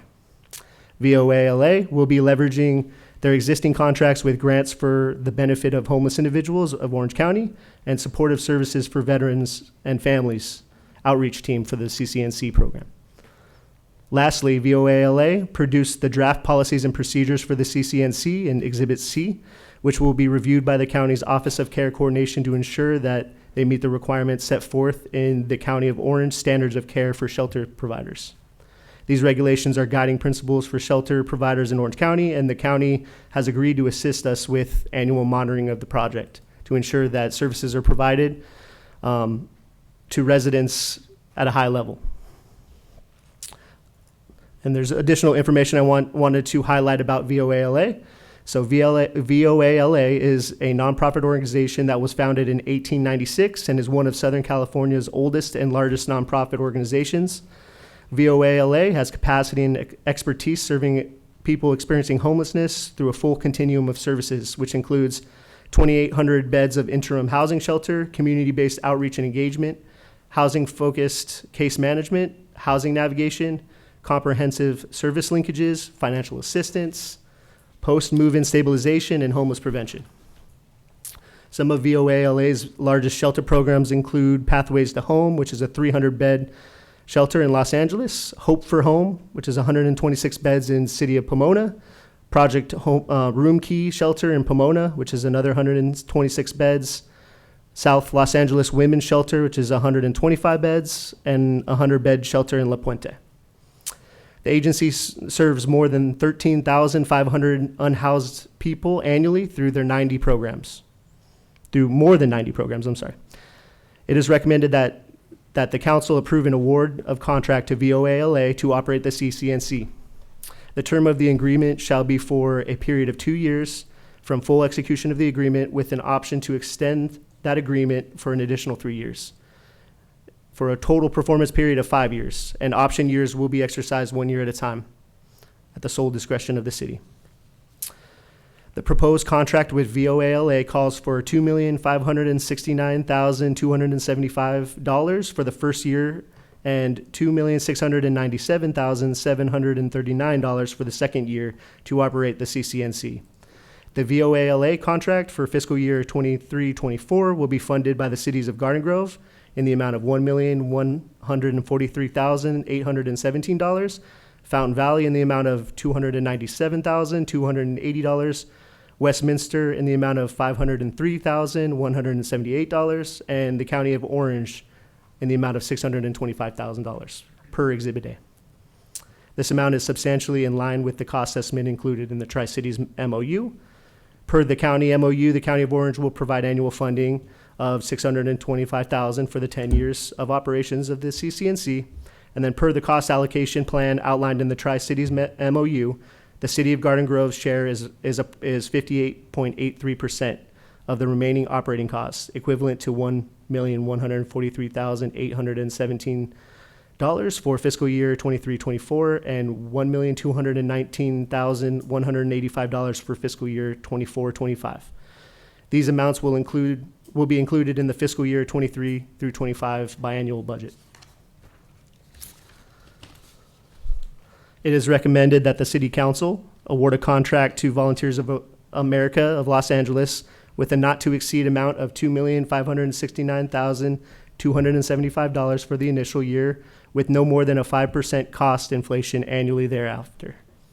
Authorize the city manager or her designees to execute the agreement and make minor modifications as appropriate. and authorize the city manager or her designees to exercise option terms and sign the amendments. This concludes my report, and if City Council doesn't mind, I would like to now call Eric Richardson up to the dais, who's VOA LA's Assistant Operations Director of Housing, to just say a few introductory words and to answer any questions you may have of the service provider. And I'm here as well if you have any questions of staff. Thanks, Tim. Sorry guys, I'm getting a bit stiff sat there. I wish I'd had a skateboard, it'd have been a lot easier. Guys, I just wanted to, I'm here really just from a point of view of VOA LA to talk a little bit about who we are. I have to apologise to Tim because he had to say VOA LA so many times there. He was really struggling, and I get that. I really just want to talk a little bit more about VOA LA in Orange County. We've covered a lot about what we do in LA. We have 14 shelters, as he's mentioned. We've been there 75 years in LA working that role. We've also been 10 years in Orange County, and I think I just want to emphasize that work that we do already. The longest running program we've probably got is our SSVF program, which works with homeless veterans. That works across the whole of the county, and we've been running that for 7 years. We house roughly around about 500 veterans a year through that program, and we link with the Continuum of Care to deliver that, and was funded by the VA. We also deliver a Welcome OMC program that's funded through United Way that houses veterans as well. Another program with the GBHI program that, again, Tim mentioned, works with individuals that have got substance misuse and mental health. And that's across the whole county as well. So we've been delivering that now. We're in our 5th year, and that's the program that will link very closely with the Navigation Centre to make sure that we can do that full rounded approach to how that's delivered. We also work very closely with Be Well and the Continuum of Care Board, as well as delivering and supporting the street medicine, because I can see that being a huge plus for this. And the last 2 programs would be the outreach program we deliver in the North Spa. So we deliver in that North Spa, and that's funded through, again, the Continuum of Care. We work with the shelters in the North Spa, and we're targeted to house individuals that are homeless, as I say, through the North Spa. And the last part really is for myself. I'm actually on the Continuum of Care Board for Orange County, so I attend that on monthly meetings as well. I also am a chair of the Veterans Committee that's linked to that Continuum of Care about housing veterans, and also involved in pulling together that point in time count every year that we all enjoy on those dark nights when we're out there counting individuals. I just wanted to emphasise a little bit about that link to Orange County. It isn't just about LA, and trust me, I spend a lot of time saying we need to change VOA LA and OC, although you wouldn't like that, Tim, because that'd give you even more to say, but that's where we need to go. I don't think I need to cover anything else, but I'm very much open to questions. Thank you. Colleagues, any questions or comments? No? Other than a motion to approve and a few comments of just the program, but I'll I'd like to be the one to motion if possible. Second. So we have a motion, a second. Go ahead, Kim. Thank I you. think Cindy wants- I just want to say I am so excited to be the district that will be hosting the Navigation Center. To think that this came about over the last 7 years from a panicked text to the mayor in February of 2017 when the County Board of Supervisors approved a mental health crisis stabilization unit in Garden Grove without ever talking to us about it. And I remember texting him in a panic because it was going to be right next to the Pace Cal Optima Center, and I just thought that that was not the right location. But I in no way wanted there not to be a facility like that in Garden Grove. I just didn't think that that was the right place. And from 2017, February, all the way until now, it's amazing to see how far as a city we've come as far as prioritizing our unhoused population, prioritizing mental health and substance use. I'm just honored that it's going to be in District 6. It's a lot of work that the city and staff has put together along with our amazing partners. I want to thank everyone for all the work that they've done. It is important to me that we view this issue in a whole perspective. As a healthcare junkie, we like to talk about a whole person care approach. As a former employee of Cal Optima, I'm honored to be working with them on so many different programs. I used to attend the Commission to End Homelessness in Orange County as a representative for Cal Optima, so it's really full circle for me now. And I have family who I deeply care about who have been unhoused, who have had to deal with substance misuse, and who have had to deal with mental health. And there's just not enough of a safety net and resources and opportunities for these individuals to thrive, to get out of the circumstances, because they are victims of circumstance. And sometimes it's hard for us as elected officials to kind of get our heads out of it, because we have residents complaining that they have homeless people in the alleyways, or defecating on the street, they're wielding weapons, they're doing this and they're doing that. And so we also have a responsibility to them to keep them safe and to keep our neighborhoods looking great. But we can't forget that these individuals, they've been on the streets 5, 10, 15, 20 years plus. Some of them have served our country, and something happened in their life that got them to this point. And it's going to take more than one day, more than one interaction with an officer or a mental health provider to undo that. And so with a lot of time and patience and continuously providing support in a different kind of way every time, until they begin to trust us and accept this help and hopefully reintegrate and be part of our thriving community here in Garden Grove. So I'm just so honored to have this here, and I'm so grateful for all of the hard work that's been put into this from all of our providers, our partners, and especially city staff, and to my colleagues for being brave and helping lead the way in Orange County. And so with that, I make the motion, and I know others had comments. We have a motion and a second, and What? Yeah. So thank you for providing the detail. When I look at the 2.5 million, I want to know what come with that. And so when I look in the detail, not just providing the bed, but also the snack and pet, vet, like all little things that you could think of. So thank you for doing that. I look at the numbers. So every month it costs about $168,000 for 85 beds. So it's about almost $2,000 per bed. And so I just want to kind of bring a quick public note out there that, the city, the state, and everybody here try to do something about the homeless issue. And earlier we have the medical on wheel. And so with this, I hope that when it did come live, we're going to have people that coming to, use that, the support that we provide to people. And I cannot wait to see, that people get taken care of and being, have a place to stay. So I'm looking forward to that. Thank you. Sir, thank you very much for bringing kind of that direct understanding of what you do here in Orange County. I appreciate that. As I was learning more about you, reading through these staff reports, looking you up online, and everything else, I was kind of wondering, okay, so what's that Orange County connection? So that really answered those questions, and I appreciate it very much. Obviously, you're going to be fantastic, and this is another key step as we march closer to opening that navigation center. And I think it, again, just speaks to the synergy that we have as a city between our staff, our council, our police department. We're all working at this each and every day, and as I said, this is another key component as we get closer to that. So thank you very much, and I'm excited to support this. I just want to make a comment. Thank you very much for explaining your history here in Orange County. I had the same questions, but I just wanted to just make a statement regarding the public. When they see this, they're like, oh, well, you're spending this money. This has been a long time in coming, and it's going to be a great, huge benefit to everybody here in Garden Grove. And that budget is a not to exceed budget, which is billed. So it's not like it all goes out. It's you have to provide an invoice. It's a not to exceed price. There's probably 30 staff people that could be employed at this place. So it's covering a lot of wages and benefits.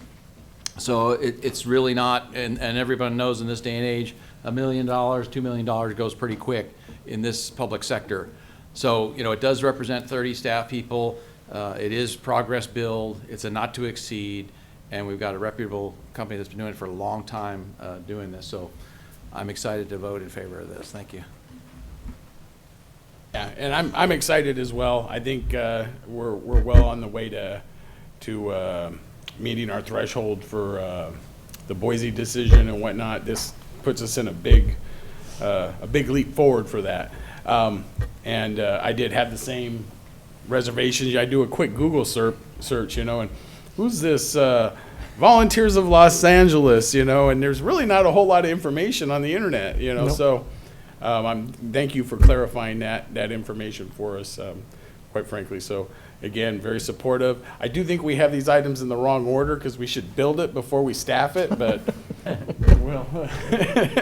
I'm assuming there's no billing until you start doing the work. I can do many things, but build. No, that's not going to be my bag. Okay. I just wanted to add one more thing in, just from a point of view for everybody, for Tim and his team.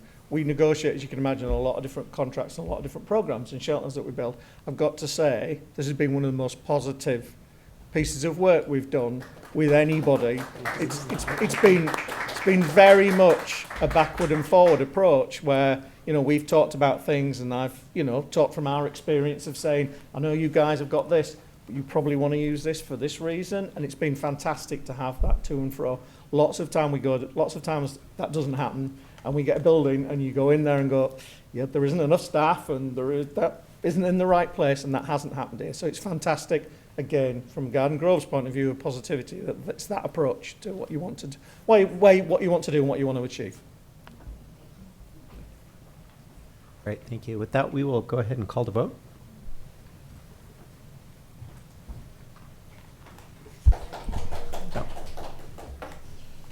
Motion received, 7 yes votes. Thank you, Council. Thanks, Tim. All right, item 6B. Item 6B is award of contract to Tomco Construction, Inc. for the construction of the Central Cities Navigation Center located at 13871 West Street, City Project Number 135000-1. And staff Alina Chang is here to provide the report. Good evening, Honorable Mayor and members of the City Council. Item 6B is a consideration to award a contract to Tomco Construction for the construction and rehabilitation of the Central Cities Navigation Center project located at 13971 West Street. As an introduction and furthering implementation of the city's 2021 comprehensive strategic plan to address homelessness, or CSPA, a number of homeless initiatives have been deployed. One of the key CSPA priorities is advancement of the Navigation Center. Last year, the cities of Garden Grove, Fountain Valley, and Westminster entered into an MOU to coordinate the development of the center, and under a separate MOU between the county and Garden Grove to secure funding for both construction and operations. In addition, the City Council approved a purchase agreement for the acquisition of the project site. Staff, before passing over to Christy, staff would like to make note for the record that the city did receive 3 bid protests for this item. All protests have been reviewed by our city attorney, and staff is requesting that City Council deny all protests, waive any irregularities as insubstantial, and the city's waiver will not affect Tomco's construction bid. The contract will be let at the total bid price submitted by Tomco without any revisions or adjustments. Before you is a yellow, including all bid protests, responses, and revised recommendation for this item. And with that, I turn it over to Christy Lee, our homeless liaison analyst, to provide an update on the construction bid. Good evening, Mayor and members of the City Council. On March 20th, 2023, the Community and Economic Development Department solicited construction bids for the Navigation Center project. Due to irregularities, the City Council approved the rejection of all construction bids and authorized to re-advertise another bid for the construction project. On March 29th, 2023, the Community and Economic Development Department coordinated with NextGen, our recently awarded construction management firm, to reissue a second solicitation for construction bids for the Navigation Center project. On April 19th, 2020, at 9 a.m., the City Clerk's office received and opened 5 bid proposals. The lowest responsible bidder was Tomco Construction, whose proposal came in at $4,267,450. Other bid results are also attached in the staff report. Tomco Construction licensees and references have been reviewed and verified by staff, and all other documentation is in order. Tomco Construction's licensees met all bid requirements. Tomco Construction's reference remarks were excellent. Funding for the Navigation Center construction project was previously appropriated. In July 2022, a total of $7 million was appropriated for acquisition and rehabilitation of the Navigation Center, with the addition of $5.3 million received from the County of Orange per the county MOU, and $3.4 million committed by the cities of Fountain Valley and Westminster. No additional appropriation is needed for the current fiscal year. Additional city funding needs will be assessed and included in the fiscal years of 2023 through 2025 biannual budget. Staff recommendations have been revised for the City Council as follow. Deny the protests and waive the irregularities in Tomco Construction bid proposal.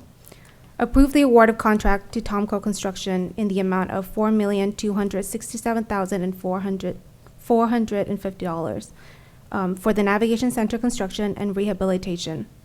Authorize the appropriation of $5.3 million received from the County of Orange per County MOU.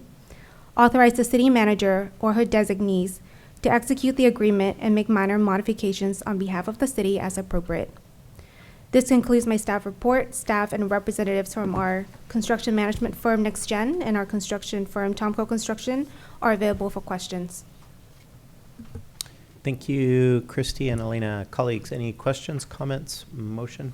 Move to approve. Recommendation. I'll second it. Motion and a second. I'm sorry, who was the first? Let's go George John. George. Good job. Call to vote.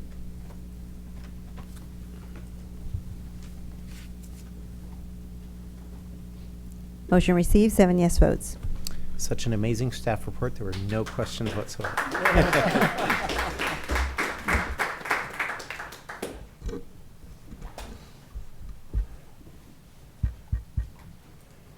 All right, that takes us on to matters. We have nothing listed. We'll go around the horn. George? Sure. Just, some of the grand openings and whatnot over the last couple weeks. Just real excited about when I attended Curify Urgent Care on Garden Grove Boulevard and Beach. And these urgent cares are popping up everywhere, but this urgent care has a unique model. Unlimited doctor visits, $14.99 a month. So it's a really unique new kind of thing. So if you're not making a lot of money and you don't have health care, you don't have Curify Urgent Care, Beach and Garden Grove Boulevard offer $14.99 unlimited doctor visits. Now, they're going to charge you for, if they got to put a cast on you or do whatever, you're going to have to pay for the materials that, are needed. But, a lot of people just need to go get a prescription or, something, and it's very convenient.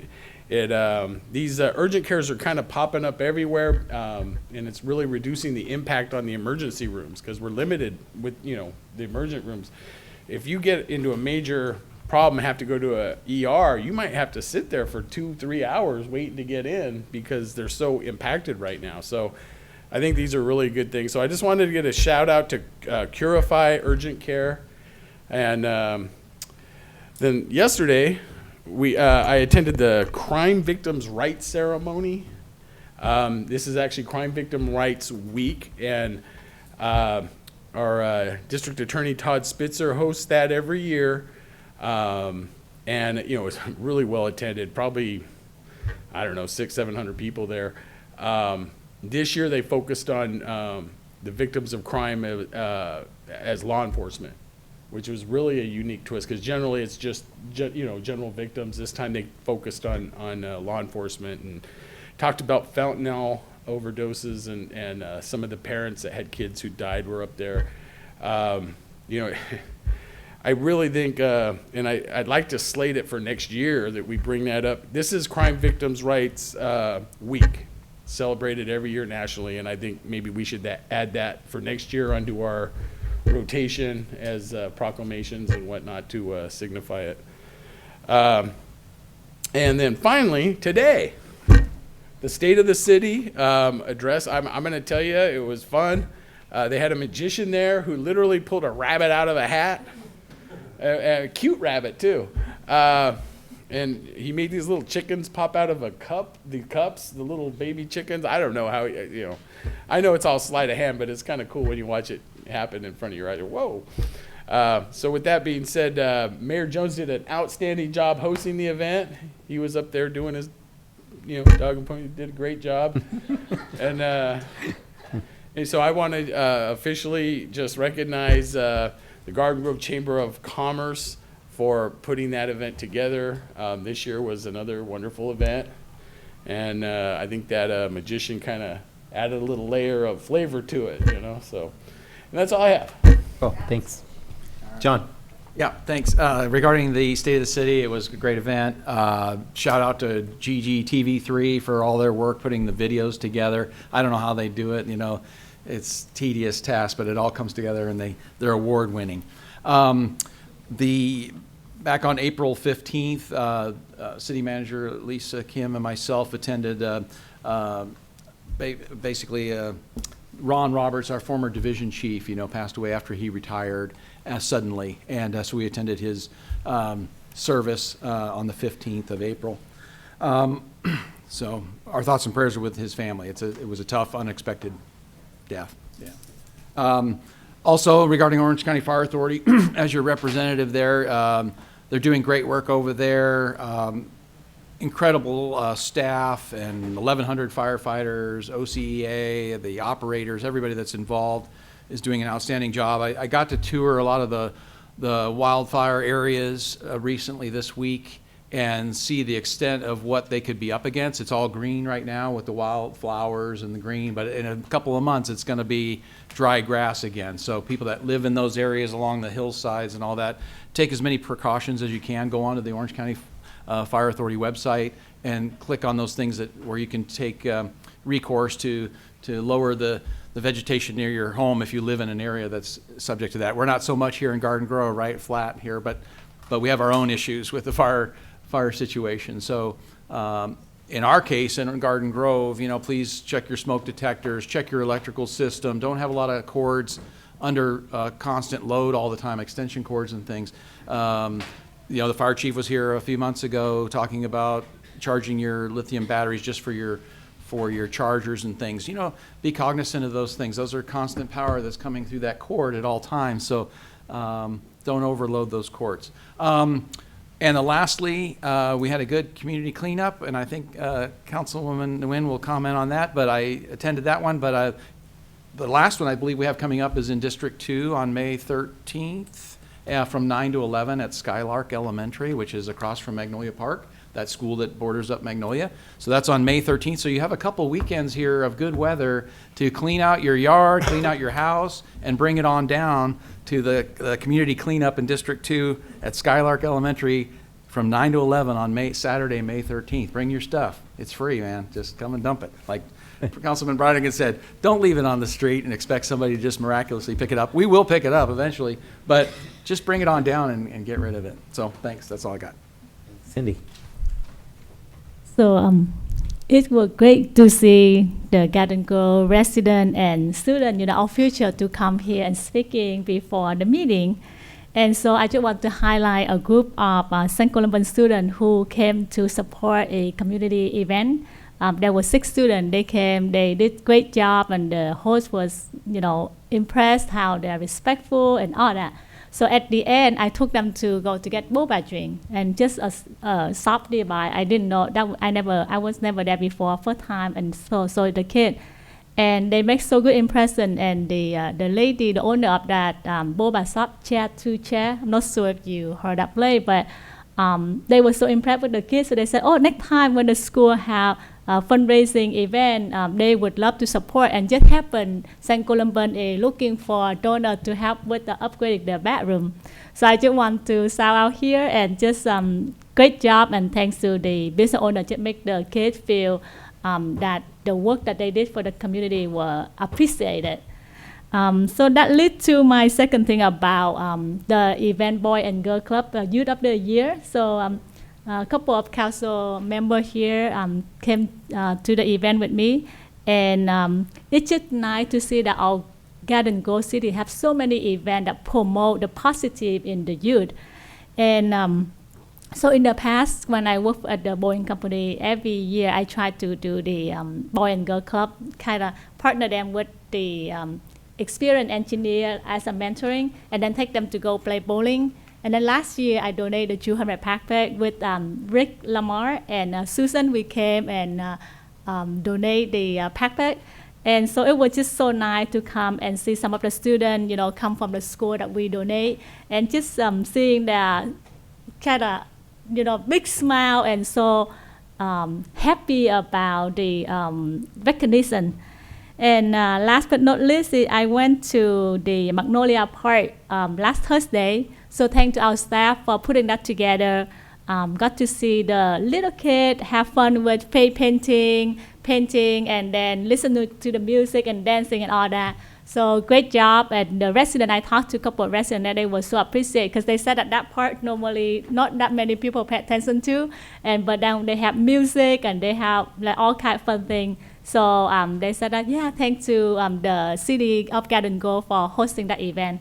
That's it. And great job at the State of City. That's my first one. I was like, when they talk about magic, I actually look at the movie and I felt that magic too. So that's awesome. Make you feel like, you know, what a lucky, you know, place to live in Garden Grove City. So thank you to the staff. And you know, always talk about GGTV3 and, you know, Chamber of Commerce. Shout out to the group. That was it. Kim. Oh. Go for it. I'll be quick. Thank you.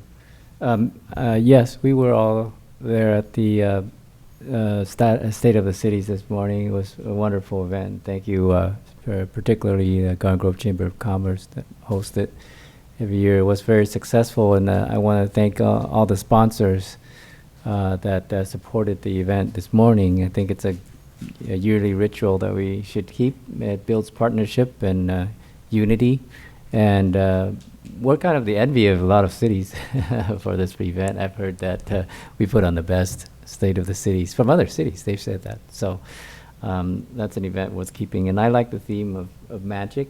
It's not just reimagined Garden Grove, but to kind of feel the magic that's happening throughout the city, and that we have our residents have come, and then they've also see that there's a lot of transformative things that are happening in Garden Grove, and I look forward to much, much more. We've had closed sessions on projects that I think will be very exciting. We can't announce all of it yet, but I'm sure it'll, when it comes out, you guys will be very pleased with all the hard work that staff and the City Council has been working on. Second, I want to thank not just Lisa Kim, the city manager, who's been on my show. I do host a local weekly TV show, and I invited also Chief Building Officer Dave Dent, who's been working very hard in the field. You know, we've had a few fires, major fires that has to be reg tagged, at least 4 different businesses.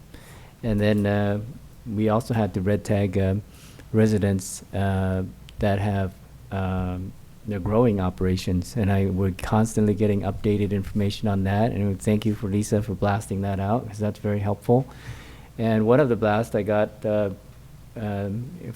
just a few days ago was a major traffic accident actually right in front of my house, and George knows where I live now because he dropped me off after this morning's event, and right in front, a block away, was a fatality. And it was DUI related. So I want to warn and caution everyone that these very major accidents can happen right in the middle of the day. It wasn't in the evening or after hours or weekend. It was a DUI in the middle of the day that caused the fatality. So I want to mention that because everybody needs to be more cautious, and especially people who are frequenting or patronizing our restaurants and drinking, they need to not drive. So that's a point I want to drive home. It happened right in front of my house. Lastly, we're still in April, so it is Black April, and we passed a resolution. I thank you, the mayor and council, for passing that, although we don't have a group here to receive it, because we have many groups in the community that are holding events around the city in Garden Grove, and also in and around Little Saigon, which we are a part of, multi-cities community of Little Saigon, and it's still Black April. So we want to commemorate all those events and recognize the organizations that have kept our history and heritage alive right here in Garden Grove and elsewhere. And hopefully next year we'll have multiple groups, not any one group, but anyone who wish to come forward to receive a resolution. I'd like to see that this year. Next year, because this year it's come to pass, but I want to commemorate Black April here on the dais, because it's very important to our community here as far as healing, bringing everyone together, and recognizing our common heritage as refugees and immigrants that have built up Garden Grove. And I continue to encourage that we will continue to build Garden Grove, build in Garden Grove. And I want to invite maybe Maria Parra in the upcoming weeks to talk about ADUs in our city. And I invite everyone to watch my show, but more importantly, GGTV. And I have to say that everybody worked hard on that, and I hope that clip is available for the public on GGTV Channel 3 and or on our website. And I would ask staff to see if we can make that readily available to the public, because it's a lot of work that was boiled down to just a few minutes, 5-7 minutes, and it sums up a lot of what we're doing now. So I invite everyone to watch that once it's posted and on the website. Thank you. Keep going around. So, Steph. Thank you. I want to just mention a few quick things. I had the pleasure of attending with the Association of California Cities Orange County, their federal Washington, D.C. advocacy trip last week. It was jam-packed, lots of meetings in a short few days in the Capitol.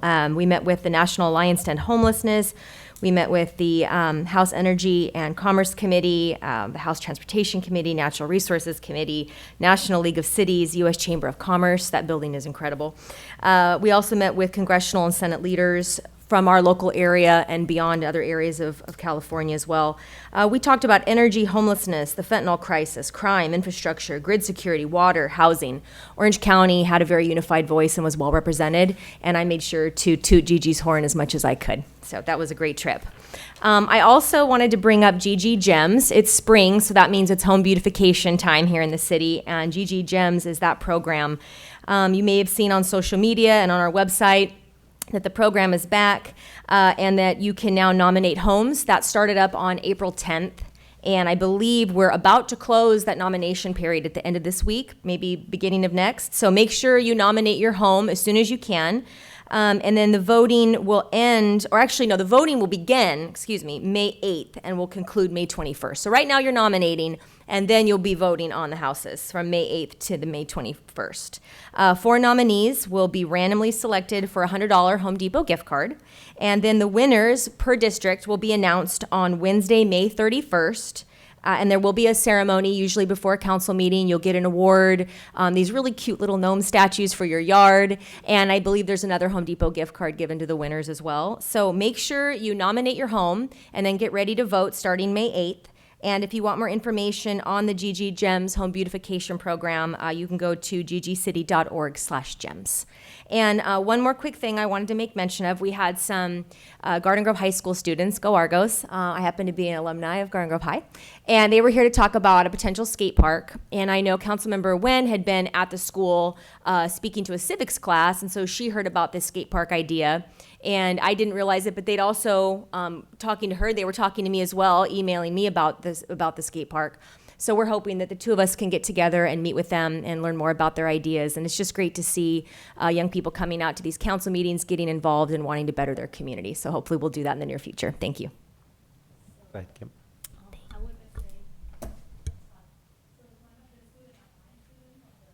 Class, and we talked about it before. So when you talk to them about the project, yeah, please Sure, let me know. sure.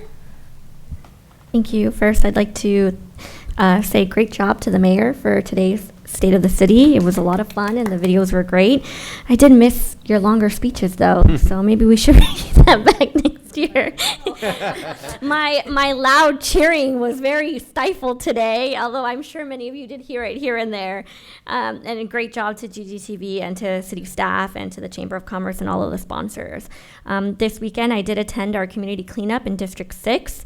I was very competitive and fell very short, so I would like to ask staff, after talking to Republic Services and our own staff, that we consider spreading out the events throughout the year, because the first one, folks don't always realize that there's going to be more, and they bring all of their trash to that first one, and then mine gets the lowest dumping rate. So part of my competition was trying to beat Councilmember Stephanie Kloffenstein's 5 bins, and I only got to 4, I think. So next year.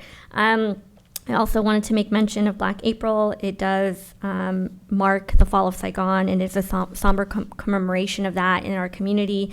I did have the privilege of visiting the Museum of the Republic of Vietnam this past weekend, and as someone who grew up as the daughter of a refugee who had difficulties talking about it, although I did have wonderful, well, I guess not wonderful, but wonderful in the sense that the history was being passed down. My dad shared a lot of his stories, but I know that it was painful for him, and I know that other refugees also struggle with that, and conversations around intergenerational trauma. And so I think that it's something that happened within our lifetime, within our parents' lifetime or grandparents' lifetime, that it's something we have to continue to educate the community, especially here in Garden Grove, who homes the largest community of Vietnamese people outside of Vietnam. And so I hope that folks take the time to educate themselves. I hope that we share information as a city to our community members. And also, I hope to see many of my colleagues at the events that will be had this Sunday. Lastly, tomorrow is Denim Day. And we mark Denim Day starting from 1999, when an Italian Supreme Court overturned a rape conviction because a survivor who wore tight jeans must have helped her rapist remove them, therefore giving consent, which is ludicrous. As a survivor myself, it is really important, and I'm so grateful for the city every year for participating in Denim Day. You know, it's taboo, it's hard to talk about. Many of us didn't have conversations with our parents or family growing up, and so it's not something that we're all equipped to handle and to talk about.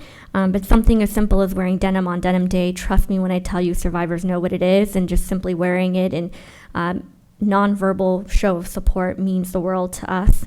And so I would like to invite the community tomorrow at 8 a.m. at Civic Center Park to join us in our annual Denim Day photo. If you're unable to attend, please wear denim, post a picture, hashtag Denim Day 2023, and just show your support to survivors. You will know them. There are so many of us. They just may not be sharing their stories with you, but trust me when I tell you that it's a very welcoming and supportive symbol for us. So please participate and share that information with others. Thank you. Thank you. Quickly, regarding State of the City, I just specifically want to give praise to Jeff, Marie, Brianna, Anna Polito, Veronica, Missy, Carlos, and all the others who were involved in the behind the scenes of that. I know GGTV3 was up very late into the wee hours of last night putting final touches on some of those amazing videos that they did. They made my work look easy today because of all the amazing video work that they did. So wonderful event, and just thank you to everybody and all the hard work that went into it. Lisa Kim. Thank you, Mayor and Council. I just have a couple of announcements. The city would like to invite our residents who are graduating from college or university this year to be honored at the Garden Grove College Graduates Reception taking place on Tuesday, May 23rd. It's a free event for our local graduates who will be recognized by our Garden Grove City Council for their hard work and dedication towards achieving higher education. And there'll be opportunities for cash prizes and to win cash and prizes. The deadline to sign up is Friday, May 12th. And for more information to sign up, visit ggcity.org/grads. Also want to thank the council for all your support as it relates to addressing homelessness. This is truly staff implementation of your policies and goals as it relates to the comprehensive plan to address homelessness. It is our 5-year roadmap that was adopted in 2021. And so be on the lookout. In the next 6 months, we'll be advancing an update to that plan for council updates. And lastly, I attended on Saturday Coffee with a Cop. It was wonderfully attended at our Phuoc Long coffee shop on Main Street, and definitely want to thank our Garden Grove Police Department for all their support and engagement with our community. And that's all I have. Thank you. General Counsel, anything to report out or any need for closed session? Mayor, we did have 2 closed session items earlier this evening, and there is no reportable action out of those 2 items. Thank you. Thank you. Thank you, everyone, for attending. And with that, we will stand adjourned until the next time. Thank you. Have a good night.